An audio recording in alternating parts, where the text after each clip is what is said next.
Saudações, senhoras e senhores. Este é o Linha 2, o programa do Tabloide Negro. Eu sou José Petit e hoje eu tô tranquilidade. E tô aqui com meu amigo Cleiton. Ser negro é ser violentado de forma contínua, constante e cruel, sem descanso. E tô aqui também com meu amigo Cláudio. Eu tô aí, tô de boa, tô tranquilão e sempre endireitando ideia torta. É isso aí, galera. Lembrando a vocês, nosso site é www.tabloidenegro.com. Nossas redes sociais estão identificadas como @tabloidenegro. Temos também nosso grupo no Telegram e caso você queira fazer parte, é só solicitar o link através das nossas redes, nossos contatos, tá bom? Bem, vamos ao tema de hoje, que é quando foi a sua primeira vez que se descobriu negro ou negra? E com isso, chamo o Cleiton para dar aí para nós uma introdução do tema. Vai lá, Cleiton. Fala minha família, fala meu quilombo. Para fazer a introdução desse conceito de tornar-se negro, vou fazer a utilização do livro da escritora Neuza Santos Souza, onde ela menciona que para ser negro, você passa por um processo de violência de forma contínua, constante, cruel, sem descanso. Aqui no Brasil, né, as pessoas que têm a pele retinta, têm características e fenótipos negroides, não necessariamente elas vão ter essa consciência no seu processo de infância, adolescência, adulto. Então você, infelizmente, para se tornar negro aqui no Brasil, você passa por um processo de violência, seja um processo contra o nosso cabelo, na tentativa de alisar, tentativa de deixá-lo menos crespo, seja contra o nosso nariz, na tentativa de usar pregador para fazer com que ele fique mais fino, seja na tentativa de até mesmo talvez diminuir a sua tonalidade de pele, comparando-se com o negro, que talvez seja mais retinto do que você. Nesse livro de Neuza Santos Souza, ela menciona realmente muitas das vivências que nós negros acabamos passando aqui no Brasil, até o processo de se encontrar negro. Você, quando depois de inúmeras tentativas tenta alisar o cabelo, tenta afinar seu nariz e não consegue se enquadrar no padrão branco, você começa a se aceitar. É a partir dessa aceitação que você finalmente descobre essa negritude, descobre o seu ponto de partida para começar a ter uma consciência racial. Então, a partir disso, a gente vai iniciar o nosso bate-papo de hoje com o Petit, com o Cláudio, através do ponto de vista de cada um. Maravilha. Quer falar alguma coisa, Cláudio? Então, gostei muito da introdução. Eu acho que é um processo que todos nós passamos, né? Um processo cruel, um processo violento e que só a partir de determinado ponto, de determinado momento da sua vida que você entende que tem que abandonar esse tipo de coisa. Passar por esse processo, né? E entender que você não precisa afinar o nariz, seu cabelo crespo é lindo. E é isso, seu nariz tá ótimo, o cabelo tá ótimo e a cor da sua pele também é ótima e linda. Então, vamos aí, nossa primeira linha de raciocínio aí, começando pelo nosso amigo Cleiton. Manda aí, Cleiton, o que você trouxe pra nós? A minha experiência com esse conceito de se descobrir negro, ela foi de muito tempo quando eu vi uma jornalista. Ela deu uma entrevista informando que no período que ela fez um cursinho pré-vestibular, ela era a única aluna negra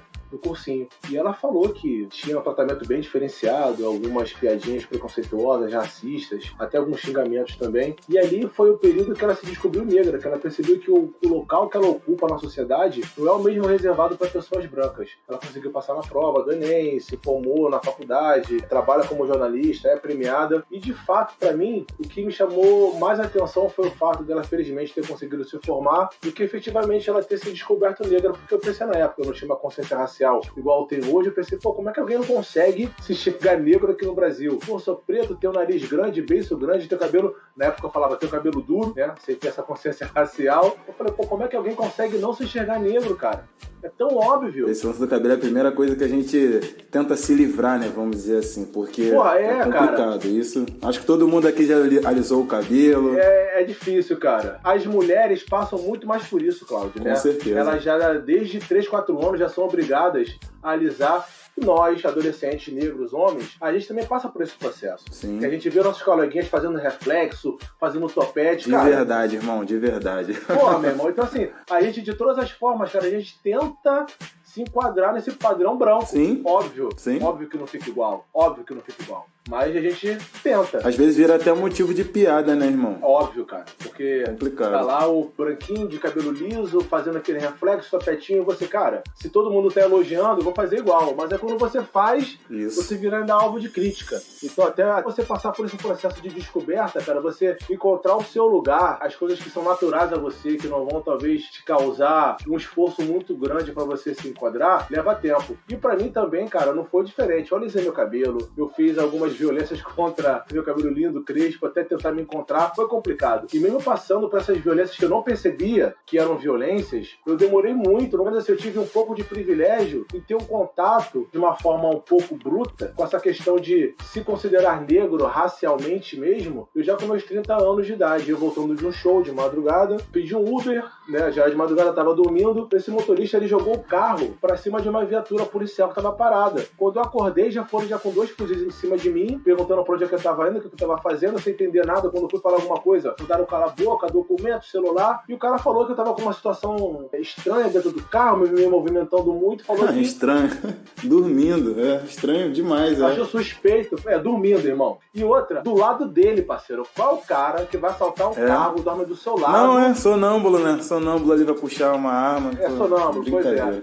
E aí o cara falou, não, pô, olha só, eu achei muito estranho e tô parando aqui agora. Sessão esculacho geral, pediram o celular, documento, perguntando onde eu tava indo, coisa e tal. Depois de tudo perguntaram, pô, ó, tá tudo certo, vai querer seguir viagem com o cara? Eu falei, pô, vocês estão de brincadeira. O cara quase que bota numa situação de vida ou morte, vocês querem que eu volte com o cara ainda? Aí consegui pegar um táxi de madrugada, na maior sorte. Primeiro táxi que eu fiz sinal parou. Quando eu sentei no banco do táxi, só chorava até chegar em casa. E aí, quando eu cheguei em casa, eu tentei ainda de alguma forma refletir, cara, por que eu passei por isso? Qual foi a condição que essas pessoas tiveram para me fazer passar por isso? E a partir desse dia, que foi uma data para mim também bem emblemática, né? Foi no dia 13 de maio de 2017, no dia que a gente, entre aspas, considera a abolição da escravatura, né? Que a princesa Isabel libertou os escravizados. Foi nessa mesma data que eu passei por essa violência. Então, a partir dessa data, eu comecei a ler livros voltados para a negritude, comecei a frequentar palestras, comecei a ver entrevistas, para realmente tentar entender qual é o meu lugar na sociedade. Então,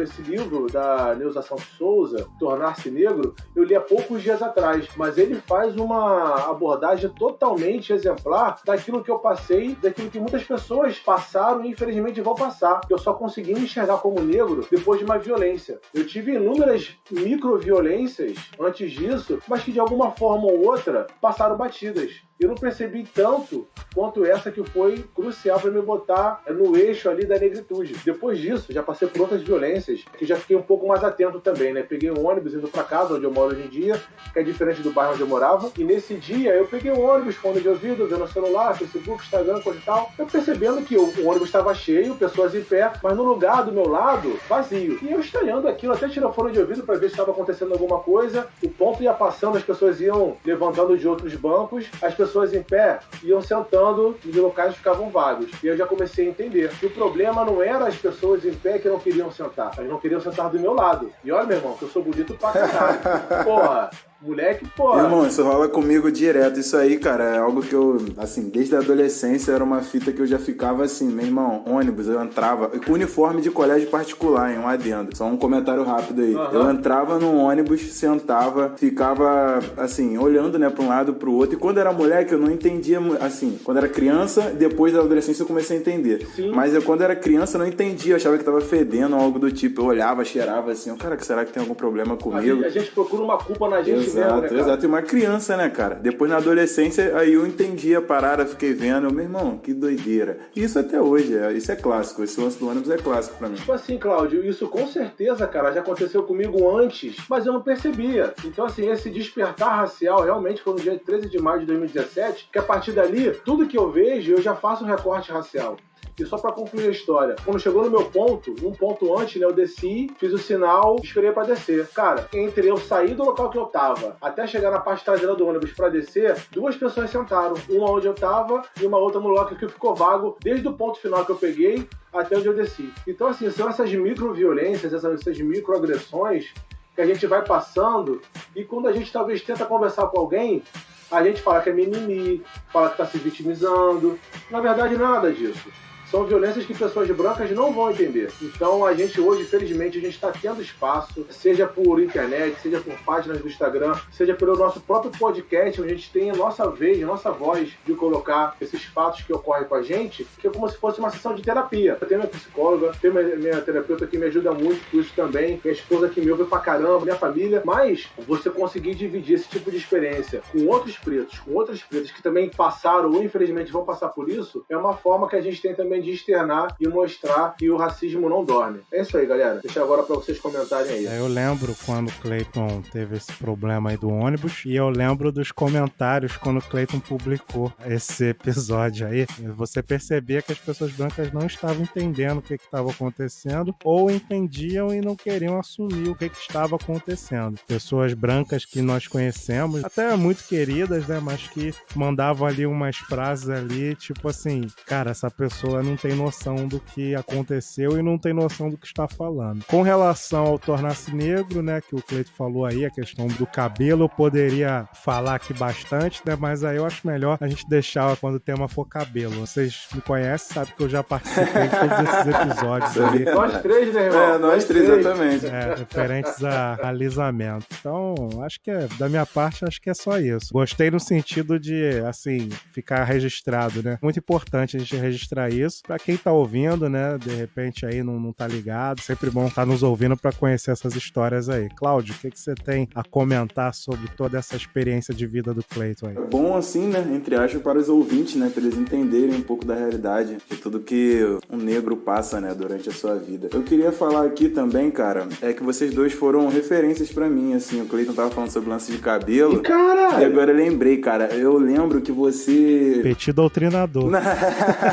Você, Petit, foi mais pela questão da vivência, mas vou falar também, mas o do Clayton foi lance de cabelo, cara. Eu lembro que eu vi, né, com tranças na época, e eu, como sou mais novo, né, aqui de nós três eu sou o mais novo, e eu acho que sou uns 2 ou 3 anos mais novo que o Clayton. Eu lembro que ele já fazia trancinha, assim, na época, tava com aquela trança solta, e depois eu acho que eu vi de Nagô. E nessa época que eu comecei a fazer também, foi até na época do Bola na Sexta, que eu treinava lá com a sua mãe, com o professor e tal. Eu lembro que eu te vi também de Nagô e vi de trança, e logo depois eu comecei a fazer. Eu tinha uns 16, 17 anos, mais ou menos. Então, devia ter uns 14. Ó, até fazer agora um registro, isso daí, que o Petit, ele foi meu fotógrafo, meu irmão. Sim, quando sim. eu fiz trança, porque o Petit era playboy, né? Ah, é maneiro. Até hoje, Uma até hoje eu câmera sou. maneira Até pra hoje. caraca, até hoje.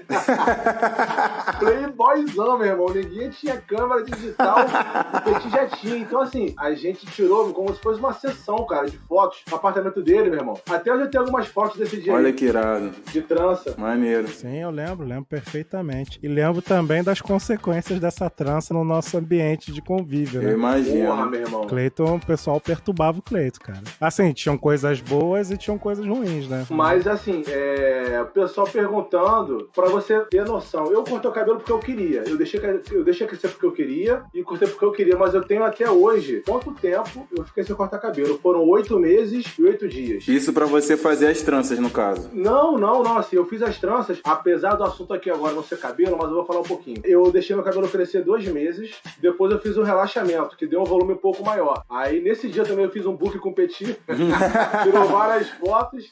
E aí depois que o cabelo começou a encrespar um pouco, eu falei, pô, cara, eu acho que eu consigo fazer trança. Aí alguém me passou um contato de uma menina que fazia trança, de uma senhora, que fazia trança lá no Morro da Pedreira, meu irmão, lá na Pavuna. Aí eu peguei um busão pra lá, pô, a mulher conseguiu trançar meu cabelo, a partir daí eu comecei a trançar. E aí na terceira vez, eu acho que eu fui fazer trança na rua, aquela, pô, por que você não faz um negócio diferente no cabelo? Pô, diferente como? Ela começou a fazer aquela trancinha solta. Aí começou a comprar também aqueles elásticos coloridos, aí ficava todo de branco, verde, rosa, então assim... Isso, eu lembro que eu vi nessa época. Ela, de alguma forma ou de outra, também me ajudou muito nesse processo de usufruir de possibilidades que meu cabelo dava. E apesar também de eu ter... Morro da Pedreira, terra boa, hein? Pô, terra boa. Porra, meu irmão, eu fui muito pra lá pra fazer trança, cara. Muito mesmo. A partir daí, cara, por mais que eu tivesse a personalidade que eu tenho hoje, né, de ter essa autoafirmação, de me considerar, coisa e tal, de me achar também, cara, foi o que o Petit falou, cara. Vários comentários negativos, várias piadinhas. Isso, de uma forma ou de outra, também te motiva. motivo a não continuar. Tanto que cortei meu cabelo, cara, eu fiquei 8 meses e 8 dias. Então acho que quando eu tava com uns 17 anos, mais ou menos, foi que eu cortei meu cabelo. Então eu só fui deixar meu cabelo crescer de novo com 29 pra 30 anos. A diferença. Maior tempão. Porra, entendeu? Assim, você, de uma forma ou de outra, cara, você acaba cedendo. Você acaba querendo se enquadrar no padrão. Então,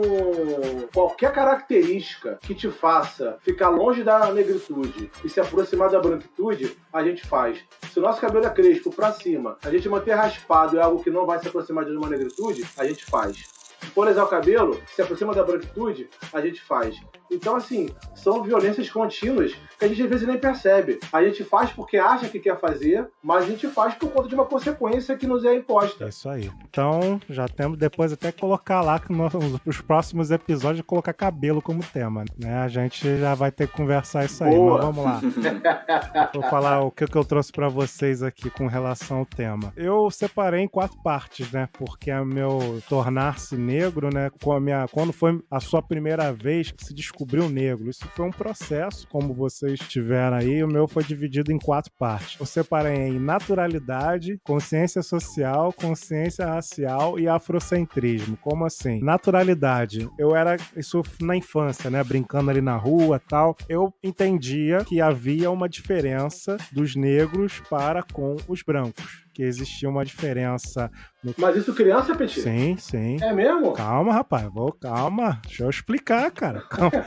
Eu percebia que existia uma diferença. Eu não entendia, eu não fazia a menor ideia do porquê da diferença. Mas eu percebia que crianças negras tinham um tratamento e um olhar um pouco diferenciado das crianças não negras. Tanto é que eu lembro de uma festinha que tava rolando aqui na rua e eu tava no portão. Eu não conhecia as pessoas da festa, mas eu tava ali no portão que a gente brincava ali. E uma menina ali ficou me chamando, e aí nessa de ficar me chamando, ela me chamou pra me provocar. E aí ela falou, sai daqui, ô neguinho da favela, não sei o quê. E ali eu já comecei a ver que existia uma diferença de cor. Mas eu não fazia a menor ideia e achava que isso era natural. Achava que isso fazia parte da natureza humana. Isso fazia parte da nossa existência. Então eu levava isso tranquilamente. Como o Cleito falou, né? Que eu sou playboy, né? É mesmo. Não discordo não, gente. Isso aí não tem o menor problema falar isso. Quem dera se todo mundo fosse playboy como a gente, né? Eu ia falar isso, a gente tem que normalizar, exatamente, tem que normalizar o negro playboy. É isso aí. A tendência é o negro ser playboy, tomara que... Isso aí, perfeito. Eu quero um monte de negro playboy fazendo várias merdas. Tá, aí quando eu fui estudar numa escola particular, né? Só que era uma escola top, né? Que era o Baense, né? Baense, lá em Vaz Lobo, Barra Madureira. É, pode crer. E aí, lá era um berço de ouro, né? Assim, era um lugar que não tinha muitas diferenças, né? Então todo mundo ali tinha uma condiçãozinha ou muito boa, ou mais ou menos. Eu tava ali na galera do mais ou menos, do pai que se matava pra conseguir pagar aquela fortuna de mensalidade. E ali eu percebia algumas coisas, mas eu tava ainda nessa questão da naturalidade. Aí o tempo passou e o ensino médio eu fui fazendo uma escola técnica pública. Aí foi que no primeiro dia de aula eu comecei a ter a consciência social. Eu comecei a entender o que é ser pobre e o que é ser não pobre, digamos assim. Fala o colégio, Petit. Tá, no JK, no Juscelino Kubitschek. Melhor colégio aí de ensino técnico, meu parceiro. Acho que não é mais não, mas... Não, na nossa época... Na nossa época era o segundo, acho que o primeiro era o Cefet, sei lá. Agora, o que eu posso dizer é que o JK é a melhor escola pra você ter uma vivência. Cara, de vida, com certeza. Isso é fato. Até hoje é a melhor escola. E assim, lá eu tive consciência social. A questão racial ainda não estava desenvolvida. Lá eu comecei a entender que havia pessoas pobres e pessoas não tão pobres assim. E aí o tempo passou e aí eu comecei a ir pra igreja. Tive mais ainda consciência social, foi quando eu comecei a ir pra favela. E aí aconteceu, eu já tava com 28 anos, quando eu fui participar de um encontro da Pastoral Afro-Brasileira. Antes disso também, em 2008, entre 2008 e 2015. Nesse período, eu fui começando a entender que eu era negro e que isso tinha consequências na sociedade. E aí começou a questão de abordagem policial, preterimento nos relacionamentos, essas coisas todas. E aí veio a última fase, que é a fase atual, que é a fase do afrocentrismo, quando eu percebi que o mundo era eurocêntrico, eu percebi que eu deveria romper com isso e promover um afrocentrismo, digamos assim. E aí as coisas começaram a melhorar. Isso aconteceu praticamente em 2015. 2015 foi ali quando eu tomei uma decisão maluca na minha vida de mudar minha vida toda, e hoje eu tô muito, assim, bem resolvido com relação a ser negro e com relação à minha vida também. Então essa é a minha experiência. E Cleiton, tem algo a dizer? Cara, tenho sim, cara. A gente, como teve uma vida bem parecida, cara, né? A gente estudou em escolas particulares. A gente estudou, inclusive, até em 2 escolas ao mesmo tempo. Foi no Ateneu, mas sendo que você, como é mais velho do que eu, sempre estava 1 ou 2 anos à frente. Foi no Ateneu e depois foi no próprio Juscelino. Quando eu entrei, você estava já quase se formando. E no Juscelino, realmente, cara, ali, não é que eu não tivesse uma consciência social antes. Meus pais, quando eu lembro, teve uma vez que em Caxias inundou alguma parada, cara. Teve alguma enchente que várias pessoas perderam casa, perderam moradia, e meus pais fizeram questão de levar os donativos e me levar em conjunto. E quando eu cheguei, cara, como se fosse uma quadra muito grande, eu vi várias crianças, várias pessoas com colchonetes, cobertores improvisados no chão, meio que um travesseiro também improvisado, recebendo donativos, chorando. E ali eu pensei, caraca, meu irmão, tô saindo de uma casa confortável, vindo aqui entregar o negócio. Isso eu tinha o quê? Meus 9, 10 anos. Então ali eu percebi que realmente a situação que eu vivia era muito diferente da que algumas pessoas viviam também. Minha mãe, ela sempre foi envolvida com projeto social, o próprio projeto Bola na Sexta, né, que o Cláudio falou, foi um do que ela foi coordenadora. Então, quando ela chegava em casa, ela também chegava contando algumas histórias que me faziam ficar meio que consciente. Não tinha uma vivência igual pessoas que moram em comunidade, que veem algumas realidades, mas eu sabia que existia. E quando eu cheguei no Juscelino também, eu vi que, eu demorava, sei lá, 10 minutos pra sair de casa até chegar na minha escola, pra estudar. Outras pessoas vinham de Nova Iguaçu, cara, lá do interior de Nova Iguaçu, pegava ônibus, baldeação, demorava 2, 3 horas pra chegar, pra ir embora, tarde da noite também. Então ali no Juscelino eu vi pessoas com uma condição muito boa, tinha filhinho de papai. Aí você começou a valorizar, né, irmão? Muito mais também, cara, muito mais. Morava ali do lado, né? É isso aí, cara. Morava do lado da escola. O cara tem que se deslocar lá da Baixada, é fogo. Em compensação também, que apesar de ser do subúrbio, mas com a Vila da Penha na época, cara, era um bairro que a galera de condição morava. Então tinha muita gente da Vila da Penha, de Irajá também, né? Na época era um local de playboy, né? Hoje em dia não é mais. Um local de né? playboy, hoje em dia não é mais, não. O que? A Vila da Penha? Pô. Que não é de playboy o quê, gente? Vocês estão doidos? Hoje continua sendo ainda? Continua, pô. Tanto é que expandiu pra Vista Alegre, gente. Não, tudo não. Porque hoje Vista Alegre tem aquele polo gastronômico que demora maior valorizada. Mas sim, eu acho que a diferença entre Vila da Penha para outros bairros, como Jardim América, Vigário Geral, era muito mais gritante do que hoje. Não, é que o pessoal hoje tá nos condomínios, aí não dá pra ver mais aquela ostentação, entendeu? Do meu ponto de vista, né, era mais gritante porque, apesar da galera ser menor de idade, olha isso, porque a gente estudava numa escola de ensino médio, então, por mais que estivesse se formando, a pessoa tinha 18 ou 17 anos. Tinha uma pá de galera que já é de carro, meu irmão, pra escola de moto. Muito. Tinha, pô.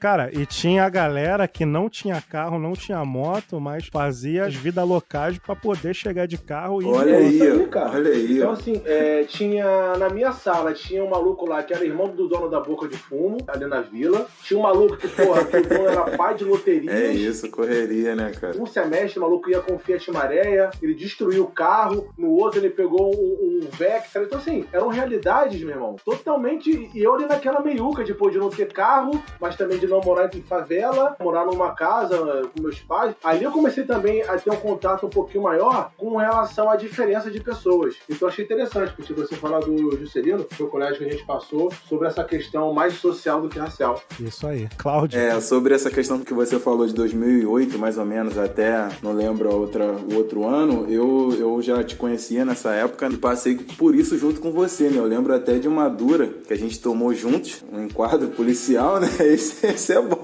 esse é bom. Que momento, que fase! Exatamente, se eu esqueci de alguma coisa, você... Se é da igreja, fica tranquilo então. Você completa.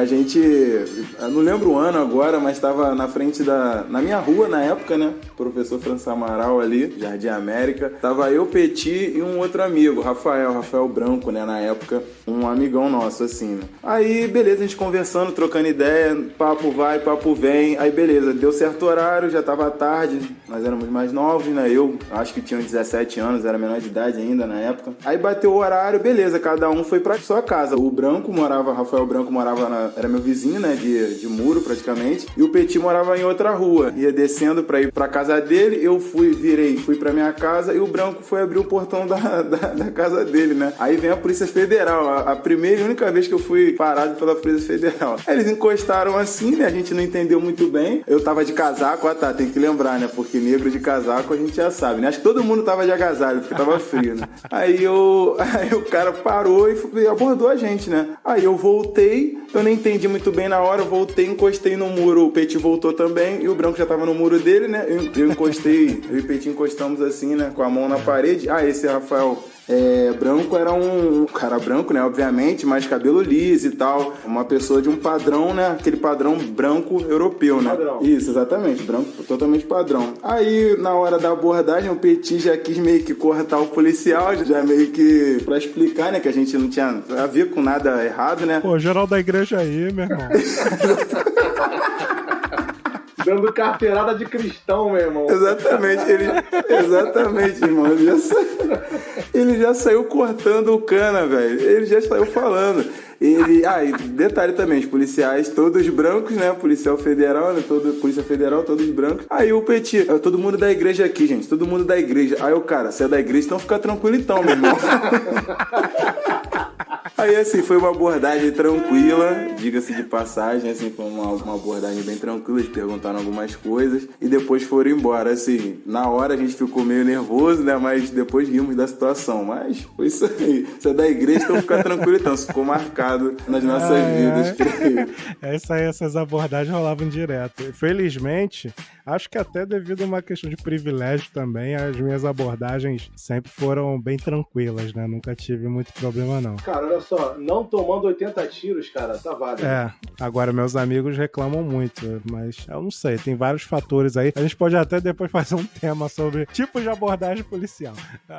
Mas tranquilo. Vamos passar aqui por material aqui que o Cláudio tem pra nos compartilhar. Fala aí, Cláudio. Então, assim, primeira vez que eu me entendi como negro, né? A minha história foi um pouco parecida com a do Petit, assim. A primeira vez que eu tive noção, né, de que eu era diferente, assim, de outra pessoa, no caso, foi quando eu era criança, não lembro agora a idade, mas estava no primário. E eu sempre fui gordinho, né? Sempre, assim, desde moleque até os dias de hoje. Aí um menino na época, um menino branco, menor que eu, magrinho, começou a me zoar, me chamar de... Eu não lembro agora a primeira coisa que ele me chamou, mas o último xingamento, eu lembro que ele me chamou de baleia preta. Aí eu fiquei assim, caraca, por que ele tá me chamando de baleia? Tipo, beleza, baleia gorda. Já tinha sido chamado de baleia trocentas vezes, assim, 1000 vezes nessa época. Esse era um xingamento normal para pessoas gordas. Aí só que ele adicionou o preta no final. Aí eu lembro que eu fui, chamei a professora, falei com ela na época. Aí ela olhou e chamou o menino também, o nome dele é até Lucas. Aí ela falou assim, Lucas, imagina se o Cláudio te chamasse de lombriga. Aí na hora eu fiquei assim, aí ela, você não ia gostar. Aí eu fiquei pensando, pô, ele me chamou de baleia preta. Ele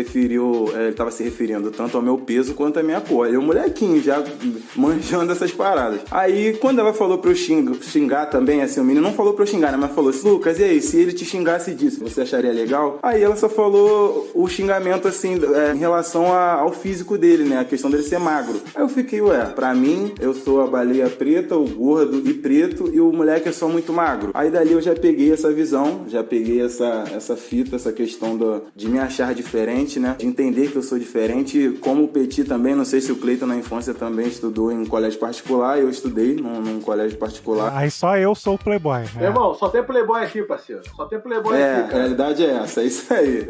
Bonde... Só tem playboy aqui, cara. Geral estudou em escola particular. Bonde dos Afro Playboys.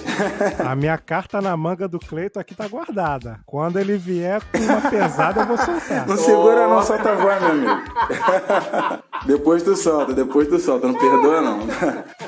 Aí, junto com isso, também teve essa questão do ônibus. Eu morava em colégio, mudei pra Jardim América. Antes eu ia andando pro colégio, né? Porque eu morava em colégio e estudava no Meu Pequeno Mundo, o nome do colégio. Foi nesse colégio até que deu essa treta aí. Aí eu me mudei pra Jardim América. Então comecei a pegar ônibus pro colégio todos os dias, minha mãe me levava, né? Aí eu comecei a reparar isso também. Quando eu fiz uns 10 anos, eu comecei a pegar ônibus sozinho. Hoje em dia isso não é tão normal, mas... Verdade, eu também, cara. 10 anos eu pegava sozinho ônibus, cara. Quando eu fiz uns 10 anos, anos. Minha mãe chegou, meu pai, conversaram comigo aí, agora você vai sozinho. Aí de 10 para 11 anos aí eu comecei a pegar sozinho e comecei a perceber isso. E eu mudei pro colégio salesiano, né? Com 11 anos na quinta série, de 10 para 11 anos eu fui pro salesiano.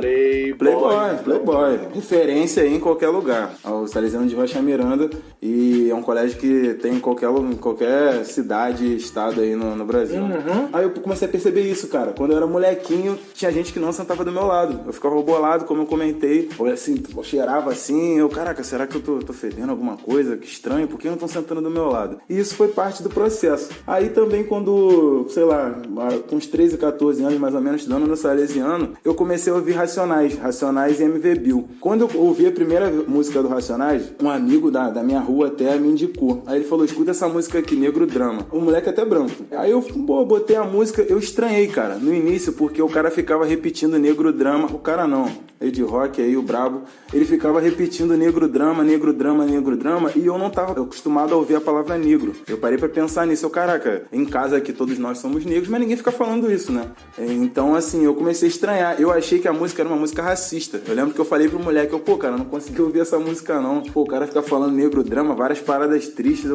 Não me identifiquei com isso não. Aí depois de um tempo eu ouvi a Vida Louca 1, que foi a segunda música do Racionais, né, que eu escutei. Então aí eu comecei a curtir, comecei a entender. E como eu sou bem reativo, assim, né, os dois aqui já me conhecem bem, eu curti o discurso tanto do Mano Brown quanto do Ed Rock, do Ice Blue e o Mestre KLJ, né, e junto com o MV Bill também, que aí era próximo de mim até a questão das gírias, né, o palavreado, a dialética.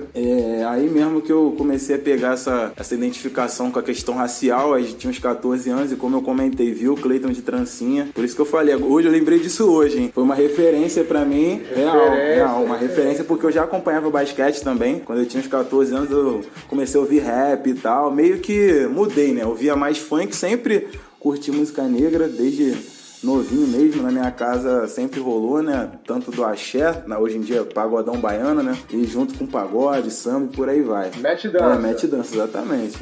Araqueto, tudo isso. Terra samba, por aí vai. Essa questão do basquete também, né? Esporte, música. Aí a partir dali eu já comecei a ter uma consciência racial, me vestia mesmo pique gangster, assim, era DVD, videotracks, tinha o 50 Cent lá, um dos meus ídolos na época também, hip hop, tem essa questão do cabelo, e foi isso basicamente, essa transição. Depois chegou a faculdade, um ponto também, que eu tenho que comentar que isso é bem, a gente estava conversando sobre isso essa semana, e uma coisa que sempre me fez entender que eu era negro, que eu era diferente, foram os próprios negros, os negros de pele clara, que na época não se denominavam negros. No caso, eu entendo também, hoje em dia, né, eu entendo, porque ninguém quer se aproximar do que é visto como ruim. O Cleiton comentou bem sobre isso, falou bem sobre isso. Se você tiver oportunidade, se você for bem claro, se você puder passar como não negro, você vai passar. E na minha adolescência, isso rolava direto. Então, sempre eu era, como eu tenho a pele bem escura, a minha pele é escura, então assim, eu sempre fui o parâmetro de é mais preto ou mais claro que o Cláudio. Então, assim, na época, os negros mais claros se juntavam com os brancos pra ficar me zoando, coisas do tipo. Então, isso foi um ponto também que eu comecei a entender. E outra coisa, essa questão do colorismo, que hoje é bem debatida e etc. Mas, assim, para as pessoas de pele escura, isso já foi um problema bem grave, assim, porque o negro de pele clara, ele se juntava. Isso é uma autocrítica que eu acho que quem tem pele clara tem que fazer sempre. E não correr desse discurso, desse debate. Porque, assim, eles se juntavam com os brancos para perturbarem as pessoas mais escuras, os negros de pele mais escura. E foi isso. Quem nunca me deixou... eu gosto de comentar, eu gosto de falar sobre isso, eu gosto de falar, deixar isso bem claro ou escuro, né? Porque esse foi sempre um ponto na minha vida. E assim, eu percebi que mesmo depois de estar na faculdade, de já me entender como militante, de já estar envolvido em movimento estudantil, tudo, eu percebi que mesmo os negros de pele clara, que já também se entendiam como negros na época, já eram militantes, continuavam cometendo o mesmo erro, né? Então esse é um ponto aí, é uma crítica pra deixar essa pulguinha atrás da orelha de vocês. É isso, galera. A experiência foi essa aí. Chegou causando aí, pode crer. Fala aí, Cleiton. Eu gosto de provocar. Realmente, cara, acaba que nós três já demos a nossa visão, nossas experiências aí, como a gente se descobriu negro, e nenhuma das três falas a gente fugiu de violências. Infelizmente, a gente acabou mostrando aí que a tese da Neuza Santos Souza, ela é válida. Esse livro ele foi escrito em 83, nós hoje estamos em 2020 e até hoje isso é uma realidade. Essa questão que o Cláudio falou, ele como uma pessoa negra de pele retinta, de ter tido o privilégio de estudar em escolas particulares, o colocou numa condição de perceber que o tratamento que ele tinha era diferenciado. Eu também percebi isso. Mas pelo fato de eu ser bem acolhido em casa, pelo fato de eu sair dessa escola particular, que era na Vila da Penha, chegar em Jardim América, onde eu tinha vários amigos negros, né, tanto na minha rua quanto na igreja, isso meio que me colocava naqueles ambientes diferenciados, mas que eu não conseguia perceber essa questão do racismo tão fortemente. Então, pelo fato de eu também não ter participado de uma faculdade, de ter estudado em uma faculdade pública, que eu acho que tem muitos ambientes, muitas oportunidades para você se descobrir negro também, para mim eu acho que eu tive esse contato com a negritude um pouco tarde, mas não tarde assim para me posicionar hoje em dia. Então, gostei bastante do relato do Cláudio, assim, gostei da questão dele colocar a experiência, né? Porque realmente é muito triste que as pessoas negras também passarem por isso. E que, cara, como o Petit falou, cara, que tem outros pretos playboys também que possam ter condições de estudar em escolas particulares, mas que não passem por aquilo, cara, que nós passamos, que é de um coleguinha não sentar do nosso lado, que é uma professora, na hora de chamar a atenção de uma criança que cometeu um ato racista, que ela saiba de fato se portar frente a esse tipo de comportamento, porque também é o seguinte, aí sendo um pouquinho aqui palestrinha, a gente tem a lei 10.639, que é de 2003, que já era para desde 2003 mesmo ser colocada aqui. Escola de ensino médio e faculdade tem que ter o ensino de religião, matriz africana, de cultura afro-brasileira. Porque justamente a gente tendo mais contato, a gente não vai falar, chuta que é macumba, o pessoal tá vestido de branco, meu irmão, olha só, sai pra lá. Você vê o carro, talvez, com o Zé Pilintra ou com algum orixá, você rechaçar essa pessoa. Até mesmo os professores, quando verem uma situação de racismo, de preconceito, eles vão saber se portar. Então, assim, a falta de preparo dos professores também, isso aí diz muito sobre aquilo que muitos alunos passam e continuam passando, e infelizmente vão passar. Perfeito, bem lembrado, irmão. O racismo não descansa. Não descansa na escola, não descansa em casa, não descansa no trabalho. Então, quanto mais pessoas despreparadas estiverem nesses ambientes, mais pessoas pretas vão ficar sofrendo. Infelizmente, cara, pessoas pretas, crianças, adolescentes. E a forma que essas pessoas que sofrem vão encontrar, talvez, de colocar tudo que elas estão sentindo pra fora, por muitas vezes, vai ser no tom de violência. Aí vai falar que a gente é violento, vai falar que nós não utilizamos de outro método além da conversa. É porque não adianta. A gente tenta conversar por diversas vezes e só param para dar atenção pra gente quando a gente usa de violência. Então, para que antes que a gente use de violência, que vocês nos escutem. Simplesmente isso. Até para reivindicarmos alguma coisa, a gente tem que tomar cuidado com isso, né? Para não ser aquele negro raivoso. Eu tenho que, por ser alto, negro, eu tenho que tomar cuidado com isso. Tem que ficar me policiando, como mulheres negras também, para não ser a doida, a boladona, tá ligado? Isso é complicado demais. E sobre o que você falou de não ser do tempo que você conseguiu entender certas coisas. Cara, nunca é tarde demais, nunca é tarde demais. A gente tem que pensar nisso. É isso aí, nunca é tarde demais. E cabe ressaltar que tem um movimento bastante considerável aí dos professores, professoras, educadores populares com relação à aplicação dessa lei aí que o Cleito citou, tá? Tem muita gente aí trabalhando para colocar ela em prática, né? E eu já tenho visto alguns materiais aí, inclusive a abordagem do continente africano, já entrou aí no currículo, já está sendo cobrado em prova. Tenho visto aí, muito bom, os reinos africanos, não só a questão do Egito, já tá rolando aí, a gente já pode celebrar. Que ótimo, Pedro, que ótimo. E outra coisa também que eu achei interessante, a questão também da escravidão que rolou aqui também tá sendo abordada também pela visão dos próprios escravizados também. Mas isso aí é um tema também pra gente incluir aí nos próximos episódios. Vamos passar agora pro quadro comunitário. Nós temos hoje a presença do nosso amigo Ítalo William. Ele vai dar a sua contribuição. Obrigado aí pela oportunidade de eu estar contando um pouco da história e tal, um pouco quando eu vim a me entender as cores, de ser negro e do que as maldades do preconceito começou a cair em tona na minha vida. Eu, muito novo, na década do começo de 90, era atleta, jogava futebol, categoria de base na Portuguesa da ilha. Tava tudo tudo já tranquilo para eu poder começar a disputar o Campeonato Carioca pelaquela oportunidade. Se eu não me engano, era infantil, a minha categoria. Era o último para ser assinado o contrato. Eu jogava de zagueiro na ocasião. Os 3 outros zagueiros já tinham assinado e eu ainda não. Já estava 4 meses no clube, tendo em vista que já estava dado por certo a minha contratação. Depois de 4 meses, foi o primeiro jogo, não obtemos a vitória e ali eu já estava sentindo que eu ia ter a minha chance e já de assinar o contrato e de começar ali regressar num clube,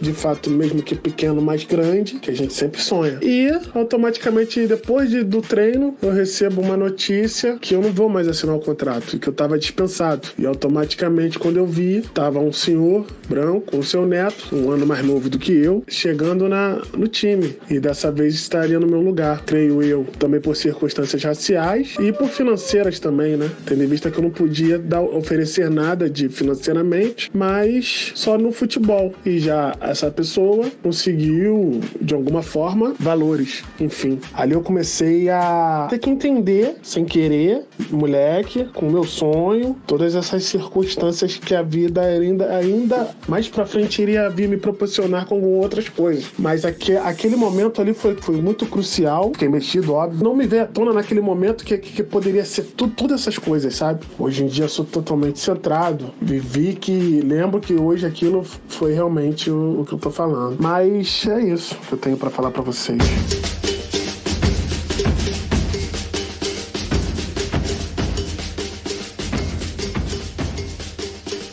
É isso aí, gente. Vamos agora para as notícias da semana. Primeira notícia, Cleiton. O que você trouxe aí para nós? Vamos lá. A notícia que eu trago hoje é uma notícia triste. A morte do Cadu Barcelos, o cineasta, foi morto por uma violência no centro do Rio de Janeiro. De acordo com as pessoas que presenciaram a reportagem, foi vítima de um assalto. A pessoa que o assaltou utilizou de faca, esfaqueou, aí levou carteira, levou celular, enfim. Acabou que mais um negro jovem, né? Tinha 34 anos, cara. Promissor, já tinha feito participações, né, como cineasta mesmo, o filme 5 Vezes Favela, que eu fui ver nos cinemas, é um filme muito bom, ele conta 5 histórias diferentes de pessoas que moram na favela. O diretor realmente estava produzindo, viu o interesse do Cadu Barcelos, a forma como ele se expressava, o profissionalismo, e dedicou um dos episódios, desses 5 episódios, né, dessas 5 cenas, para que o Cadu dirigisse. Então ele foi co-diretor desse filme. Ele também trabalhou como diretor no Porta dos Fundos. Ele fazia também uma participação um pouco mais especial no Greg News. Que é maneiro!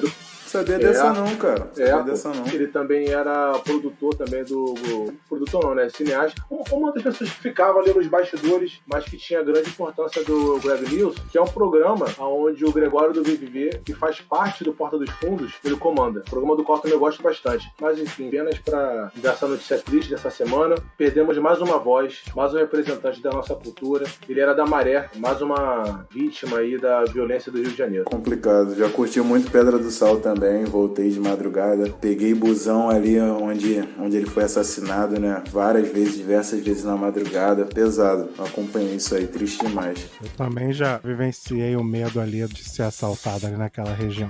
Vamos, próxima notícia que eu trouxe é Talíria Petroni pede socorro e ela diz: não quero ser Marte, só poder fazer política em paz. Essa notícia me chamou a atenção. A gente estava até conversando em off aqui sobre essa questão aí de candidatura, né, de ser um representante do povo, né? Tem algumas ideias com relação às candidaturas e defendo que nós, negros e as negras, devemos ocupar os espaços e principalmente os espaços do poder executivo. A gente tem ocupado o poder legislativo, o judiciário, ali tem um fenômeno, né, de vez em quando, e o executivo, uma vez ou outra, pega, mas eu defendo que a gente deveria investir nesse setor aí. Eu defendo que isso pode ser através da criação de um partido de hegemonia negra. E essa notícia me chama a atenção porque ela não é a primeira pessoa que sofre em ser uma deputada, em ser uma vereadora. É só você acompanhar as votações, as assembleias, as audiências nesses lugares e você vê o quão esculachado, quão humilhado, ameaçado você é. E como exemplo nós temos a própria Marielle Franco, né, que foi executada junto com o Anderson.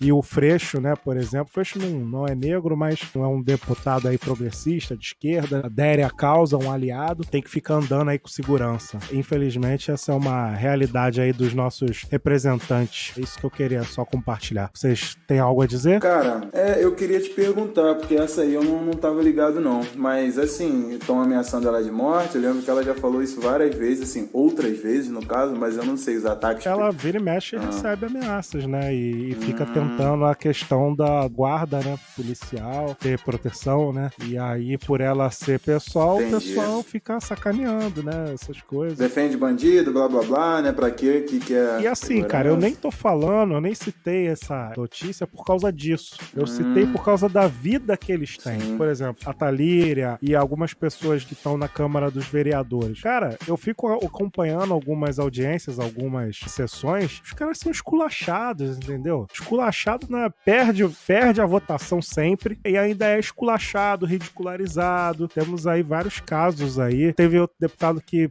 riscaram o carro, quebraram o carro, né? É uma vida dura, digamos assim, né? Você imagina, você todo dia ser ameaçado, todo dia ser esculachado e todo dia perder votação. E ainda ter que explicar pro teu público, pros seus votantes, por que você perdeu e o que você tá fazendo. Pro pessoal não achar que você é vagabundo, corrupto. Porque você não consegue aprovar nada, né? Complicado. Por que você não faz a obra aqui no bairro? Por que você não sei o quê, né? Não tem nada a ver com essa notícia. Me chamou a atenção para uma reflexão sobre a saúde dos nossos representantes. Perfeito, cara. Entendi. O que me chamou a atenção dessa notícia aí, foi na matéria que você compartilhou com a gente, Petit, é que ela não é a única do PSOL a passar por esse tipo de ameaça. O próprio Jean Willis já não é mais político no Brasil, está refugiado em outro país. A Marielle foi assassinada, ela agora está sendo também vítima de ameaças. Numa reportagem, numa entrevista que ela fez, ela não fala onde, foi uma videochamada, né? Ela não fala de onde ela está falando, ela só menciona que de vez em quando tem que ir ao Rio de Janeiro, das poucas vezes que ela sai de casa, tem que ser com segurança. E assim, é muito complicado você estar ali tentando representar algumas vozes de algumas pessoas que te elegeram, tentando fazer o melhor pro Rio de Janeiro, o melhor pro estado do qual ela foi eleita, e ser ameaçada por outras vozes que discordam. Que política é isso, né, cara? O jogo de discordância. Que no meio disso tudo você acaba encontrando um meio termo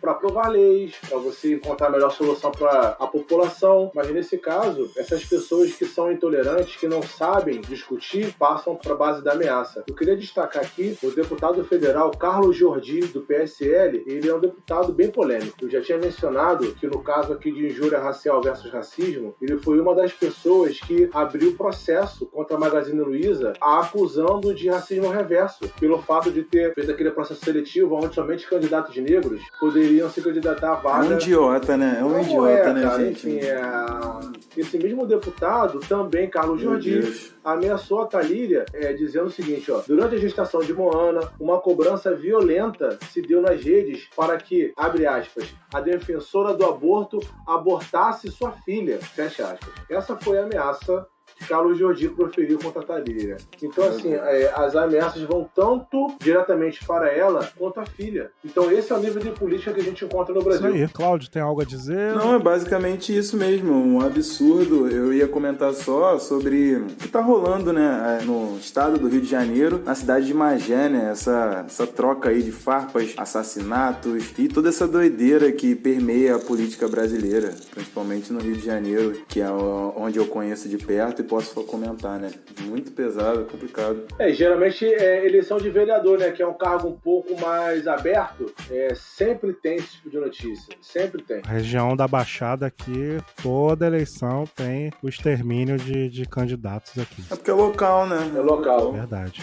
O vereador ele ainda não tem o acesso, né, a uma pessoa local, como vocês dizem. Então ele pode ser exterminado, né, na necropolítica aí, que tá tranquilo, não vai dar em nada. Então, Cláudio, o que você trouxe pra nós aí? Cara, então, a minha notícia da semana é que, roubaram um canal lá do meu Relíquia Negão da BL, mó esculacho com o cara. Roubaram não, né? O doidão lá que era responsável pelo canal não entregava, né, não repassava todo o dinheiro que recebia com a monetização do YouTube e depois restringiu o acesso do moleque, do Negão da BL, que, porra, cara, quem faz o Negão da BL chorar não merece... Tem que ir pro inferno. Porra, não merece piedade, assim. Passa nem pelo purgatório. Exato, irmão. Porra, aquele vídeo lá do cara chorando, porra, mano. Tristão, meu irmão, ó. Que isso, cara. Tristão, meu irmão. E assim, é complicado e tão louco porque eu lembrei de uma coisa. Foi mais ou menos em junho, assim, que o Negão da BL tava estourado. Um cara fez um vídeo assim, né? Ele falando sobre quanto o Negão da BL faturava com o YouTube. Aí no vídeo ele faz os cálculos lá, tudo bonitinho, e fala que o Negão da BL, primeiro ele explica que o Negão da BL tava batendo o número de views do Whindersson Nunes, né? Caraca, na época da quarentena, assim, normalmente o Whindersson tinha números maiores que o Negão da BL, né? Mas na quarentena, o Negão da BL tava batendo os números do Whindersson. Olha a doideira, um cara que já tá há mó tempão nessa de YouTube e tal, comediante, o moleque tava batendo os mesmos números. Aí no cálculo do cara lá, ele disse que o Negão da BL tava batendo mais ou menos uns 70 mil reais por mês. Eu não lembro se era por mês ou por semana, mas era basicamente isso. O valor é 75 mil. Se vocês quiserem procurar aí, é só jogar no YouTube, quanto está faturando o Negão da BL. Aí o Negão da BL foi na época e comentou, riu assim e falou, outro, estão achando que eu tô rico, né? Se eu tivesse faturando isso por mês, eu já teria comprado uma casa pra minha mãe e um carro. E rindo assim, ironizando, né? E na real ele tava faturando isso mesmo. Essa semana ele falou que ele tinha batido, eu acho, 100 mil com dinheiro de YouTube, essas coisas, e o cara só repassou pra ele 50. E ficou com 50 mil. Olha a doideira. Ficou com 50 mil só porque ele tinha criado o canal. Aí pra vocês verem, né? Olha a loucura e pelo que o moleque tá passando, né? É isso, minha notícia é essa. Eu acompanhei o caso, ele falou lá, eu peguei os detalhes todos, realmente é triste. Eu costumo chamar isso da guerra das migalhas, né? O cara começa a chegar um pouco de dinheiro, aí farinha pouca meu pirão primeiro, aí o cara já começa a enlouquecer, aí começa a querer ser esperto, aí foi o que aconteceu aí com o Negão. Mas eu defendo o seguinte, que talento não se rouba. Então acho que é só ele, agora que ele tá ciente, né? Agora ele levante, crie seu canal, né? Faça aí contrato com quem tiver que fazer, reconstrua, porque ele é talentoso, concordo, todo mundo gosta dele, né? Ele é muito bem aceito na sociedade, então... O maluco é bonitão também, irmão, daqui a pouco ele deve estar pegando algum tipo de patrocínio aí, ou ser modelo de alguma coisa. Cara, o maluco tem coração do tamanho do mundo, cara. O maluco que faz maldade com um maluco desse aí, ele, cara, é coração puro, cara. Você vê, cara, nos vídeos que ele faz com a mãe, aí vê um maluco que faz uma maldade dessa, cara, pô, tem que ir pro inferno, maluco desse. Cara, eu vejo como um miserável. Um miserável que veio lá uma oportunidade, aí enlouqueceu e aí fez essa besteira aí. Quando ele poderia ter crescido junto com o cara, entendeu? Então é a guerra das migalhas. O cara fica doido. Qualquer coisa a mais que chega, ele quer brigar. Então, mas é o que eu falo. Agora é só reconstruir. Se o Whindersson Nunes se manifestou, com certeza ele vai apoiar. O Felipe Neto... O Felipe Neto, cara. O Felipe Neto mesmo também chegou a compartilhar, falou que vai entrar em contato com o YouTube, sei lá, pra tentar reaver. Então, com certeza ele vai dar a volta por cima aí e vai fornecer muito mais material para o Brasil aí, que gosta muito dele. E o que vale é aquilo ali, né, que ele é uma pessoa íntegra, então isso é o que vale. Tranquilo. E aí com isso nós encerramos o nosso episódio de hoje sobre o tornar-se negro. Agradeço a todos aí que nos ouviram. Nossas redes sociais, só para vocês não esquecerem, nosso site www.tabloidenegro.com, nossas redes sociais estão identificadas como @tabloidenegro e tem o nosso grupo de Telegram caso você queira interagir conosco. Então, acho que ficamos por aqui e até o próximo episódio. Valeu, gente. Até mais. Valeu, gente. Valeu.